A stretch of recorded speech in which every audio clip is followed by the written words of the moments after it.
নমস্কার বন্ধুরা, হরিনিত্যা কিচেনে তোমাদের সবাইকে স্বাগত। আজ বানাবো উড়দ ডাল বা বিউলির ডালে বাটাটা বড়া রেসিপি। ভীষণ সহজ আর ইজি রেসিপি। তো সবার প্রথমে মিক্সার জারে আমি নিয়ে নেব 1 বাটি উড়দ ডাল বা বিউলির ডাল ভেজানো, এটা সারা রাত। তো মিক্সার জারে নিয়ে সামান্য একটু জল দিয়ে পেস্ট বানিয়ে নেব একটা। তো আমি এখানে পেস্ট বানিয়ে নিয়েছি। পেস্টটা বেশি ঘন বা একদম পাতলা হবে না। এবার এর মধ্যে দিয়ে দেব 1/2 চামচ মতো জোয়ান, নুন স্বাদ মতো, আর হলদি দিয়ে দেব একটু। এবার দিয়ে দেব চাট মশলা সামান্য 1/2 চামচ মতো, আর 1/2 চামচ লঙ্কার গুঁড়ো, ধনেপাতা কুচি দিয়ে একটু মিশিয়ে নেব।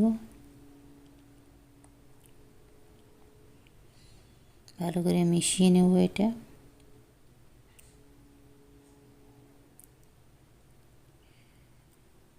ভালো করে মিশিয়ে এবার এক সাইডে রেখে দেব। আর পুর বানানোর জন্য প্রথমে কড়াইতে দিয়ে দেব একটু তেল, 1 চামচ মতো। তেলটা একটু গরম হলে দিয়ে দেব পেঁয়াজ কুচি। একটা মিডিয়াম সাইজের পেঁয়াজ নিয়েছি। আর দিয়ে দেব আদা আর রসুন কুচি।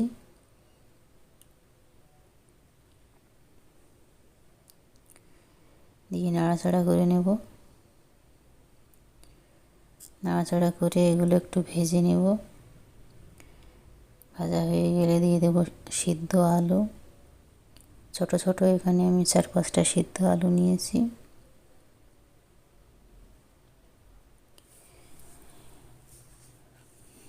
দিয়ে দেব জিরে গুঁড়ো 1/2 চামচ মতো, নুন,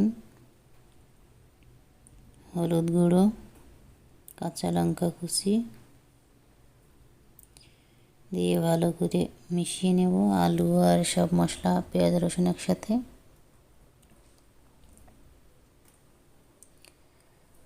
ভালো করে মিশিয়ে 4-5 মিনিট ফ্রাই করে নেব সব কিছু একসাথে।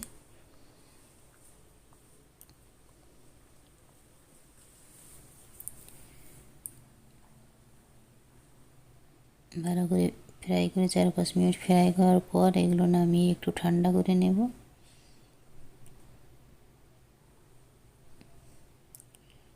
একটু ঠান্ডা হয়ে গেলে আলু হাত দিয়ে একটু চেপে চেপে মেখে নেব। যদি আলুর কোনো দলা থেকে থাকে ছোট ছোট, তো ভালো করে মেখে গোল গোল করে নেব। এদিকে তেল গরম হয়ে গেলে আলুর বলগুলো উড়দ ডালের ব্যাটারে ডুবিয়ে তেলে ছেড়ে দেবো একটা একটা করে।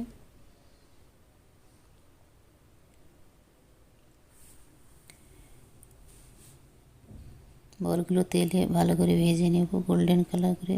সব সাইড ভালো করে ভাজা হয়ে গেলে তুলে নেব এগুলো।